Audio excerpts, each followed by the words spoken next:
Olá, boa tarde, alunos da eletiva Mitologia, das produções literárias ao cinema. Como vocês viram desde o início, a proposta da nossa eletiva é aprender mais sobre mitologia e apreciar a mitologia de qualquer um dos povos, né, seja nórdico, grego, egípcio, por meio de produções literárias e produções artísticas, cinematográficas.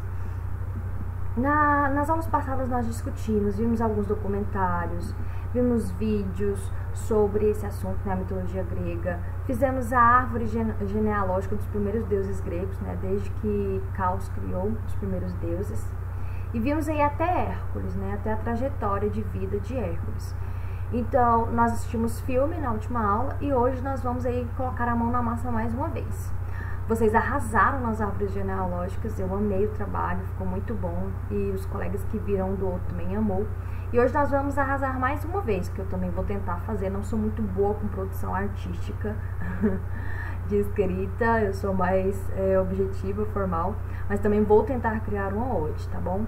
Então essa é a nossa proposta para a aula de hoje, ok? Então olha só, vamos criar uma ode. Pode ser uma ode. Você pode escolher o tema, se vai ser a todos os deuses gregos, né? Se você vai, por exemplo, em cada estrofe, escolher um deus grego e falar. Se você vai escolher algum acontecimento mitológico e criar uma ode sobre esse acontecimento. Ou a Hércules, por exemplo, que nós vimos bastante sobre a vida dele e vimos o filme. Né? Você escolhe, tá? É livre. Então vamos também, né, vai escrever, botar a mão na massa, nós vamos aprender um pouquinho sobre o que é ode e como fazê-la, ok? Então vamos lá, o que é uma ode, afinal? Ode é uma composição poética do gênero lírico que se divide em estrofes simétricas. O termo tem origem no grego odes, que significa canto. Na Grécia Antiga, ode era um poema sobre algo sublime composto para ser cantado individualmente ou em coro e com acompanhamento musical. Tem um ponto final aqui, me desculpem que eu esqueci. Então é isso. Como vocês podem ver, é um tipo de lirismo clássico. Ele provém da antiguidade clássica. E já que nós estamos aí nessa temática, né, nós vamos escolher também uma produção literária referente a esse tempo para fazermos a nossa ode, ok? E como nós vimos, ode é um poema de exaltação, né, sobre alguém, em específico sobre personagens, né, da história do mundo, por exemplo. E porque só grandes pessoas, mesmo grandes acontecimentos, que ganharam uma ode. Sempre um autor escolheu alguém muito importante de sua época para fazer odes, tá? Então, como eu disse, do grego o termo ode significa canto, é um hino. Aqui eu deixei a comparação. Como significa canto, né, é uma poesia lírica, pode possuir rimas, eu deixei aqui a comparação com o hino, porque o hino é semelhante à ode, só que o hino é um poema de exaltação e glorificação a coisas mais abrangentes, certo? O hino pode sim falar de uma divindade, mas pode falar da pátria, por exemplo, o hino nacional é um exemplo, ele é quase que uma ode, porque a todo momento o hino nacional está exaltando a pátria, o povo brasileiro, a natureza, né? Então, um exemplo. Então, é bem semelhante à ode com o hino, ok? As odes foram criadas pelos gregos antigos. As odes tradicionais são um exemplo de poesia lírica. Então, desde o primeiro ano que a gente estuda lá, gênero lírico, dramático, né, narrativo. Aqui, o lírico, né, a ode faz parte do gênero lírico. O que significa que tem rima regular, falam sobre sentimento e emoções e geralmente utilizam a primeira pessoa. Para vocês, eu não vou pedir um tipo de rima, não vou pedir uma metrificação exata, não. Criação livre, tá? Sem contação de sílabas métricas, tá? Você vai sim abordar sentimentos e emoções e você não precisa exatamente usar a primeira pessoa, tá? Seja singular ou plural, você pode usar a pessoa que você quiser, pode usar a terceira pessoa, tá? Do jeito que você preferir. As suas características dependem do período e da localização geográfica em que foram escritas. Há diversas variações desse tipo de verso. Eu deixei isso aqui claro porque a ode, ela pode mudar bastante dependendo do autor e da sua região geográfica, tá? Há várias odes que ganharam o nome de um autor porque ele tinha umas características específicas para escrever ode.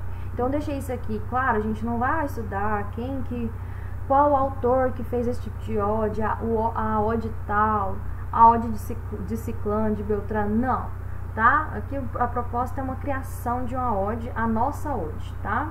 Eu vou deixar aqui liberado para criação artística, nós não vamos prender a tanta teoria. Mas eu deixo claro porque se você chegar a ver, né, aí no ensino regular, né, em português, na literatura, você chegar a ver a definição de ode, fala, nossa, o professor explicou diferente, quem tá errado? Não é que tá errado, é porque existem vários tipos, assim, as características de ode mudam, tá? Com o passar do tempo, a ode adquire nova conceituação e passa a ser uma poesia rimada. Então, isso significa o quê? Que ela pode ter rimas ou não, então você vai escolher aí se você vai abordar a rima ou não na sua ode. Abordando apenas temáticas consideradas nobres. Isso é o principal, viu? Que permeia em todo tipo de ode. Sempre é um ato nobre, um ato grandioso. Começa a ser escrito em forma de dedicatória, porque sempre alguém escreve para alguém grandioso, para um acontecimento grandioso. Então sempre fica evidente para quem é a ode. A homenagem na ode é um pretexto para se narrar os sentimentos considerados sublimes, como a exaltação de pessoas importantes, e para celebrar ocasiões especiais, festividades, funerais ou eventos públicos. Fica a seu critério, você querer celebrar, homenagear um deus em especial ou um acontecimento, um lugar em especial que permeia a mitologia grega, tá? Dividida em duas categorias, a ode pode ser pública ou privada. A primeira abarca as festividades já mencionadas, a segunda celebra acontecimentos pessoais e subjetivos. Ou seja, privada, uma pessoa, né, por exemplo, vou escolher Hércules e vou falar sobre ele. Se é pública, se você vai falar de todos os deuses e os acontecimentos, né, ali em geral, você escolhe do povo, da mitologia grega em geral, certo? Vai ser pública, você escolhe. Então, como a gente vai escrever, né? Como que a gente vai escolher esse tema para nossa produção de ode? Então, aqui vai algumas dicas. Escrevendo o seu ode, como escolher um tema. O propósito de uma ode é glorificar ou exaltar algo, já sabemos disso, né? Então, você deve escolher um assunto para a sua ode que você está animado sobre. Exemplo, a genealogia grega, que nós já aprendemos, ou Hércules, por exemplo. Infinidade, gente. Eu coloquei só essas aí, mas vocês podem escolher outras. Pense em uma pessoa, por exemplo, Zeus, Hera, Hércules, Caos, um lugar, Monte Olimpo, Hades, ou outro lugar que vocês têm em mente, ou você quiser criar um lugar, né, e colocar esse personagem aí, você sabe. Coisa ou evento que você encontrar verdadeiramente maravilhoso e sobre o qual você tem muitas coisas positivas a dizer. Embora possa ser uma diversão e exercício desafiador escrever uma ode sobre algo que você não gosta ou odeia. Por exemplo, se igual você odiou a Hera, né, o que ela fez com os deuses e tudo, você pode exaltar vamos dizer, a maldade dela, né, os planos malévolos dela, se você quiser, pode muito bem fazer isso, tá? Fica a seu critério. Pense em como o seu assunto faz você sentir e anotar alguns adjetivos, ou seja, você pensa sobre este lugar, esse acontecimento, este personagem, e você vai ali anotando os adjetivos que você tem sobre esse assunto, para você depois colocar lá na sua produção. Pense sobre o que torna especial ou exclusivo, né? O que torna tão especial esse assunto que você escolheu. Considere a sua conexão pessoal com o assunto e como isso tem impactado você. Se é bom, se é ruim, se é admiração positiva, negativa. Anote algumas palavras descritivas que você pode usar. Ou seja, é o esboço, né? Quais são algumas qualidades específicas do seu assunto, né? Para você escrever algo bem legal. Aí você pode escolher o formato da ode, que eu deixei alguns, mas fica livre, tá? Que só deixei alguns para vocês relembrarem a estrutura de poema, tá? Se vocês quiserem usar. A estrutura de rima não é um componente essencial de uma ode. A maioria das odes tradicionais não rima, incluindo rima em sua ode pode ser um desafio divertido. Então, se você quiser fazer sem rima, ok. Se você quiser colocar e montar uma estrutura para a rima, fica muito legal. Então, olha só, testar algumas estruturas de rimas diferentes para encontrar uma que se adapte ao seu assunto e estilo de escrita pessoal. Você pode começar com um ABAB, né, a estrutura, em que as últimas palavras de cada primeira e terceira linha, e assim fazer a última palavra em cada segunda e quarta linhas de A todos rimam entre si, B, fazer o mesmo e assim por diante. Minha mãe tá me chamando, gente. Rimas alternadas ou cruzadas, é um exemplo. Esquema AB-AB, essa é o esquema da rima alternada. Olha só o exemplo.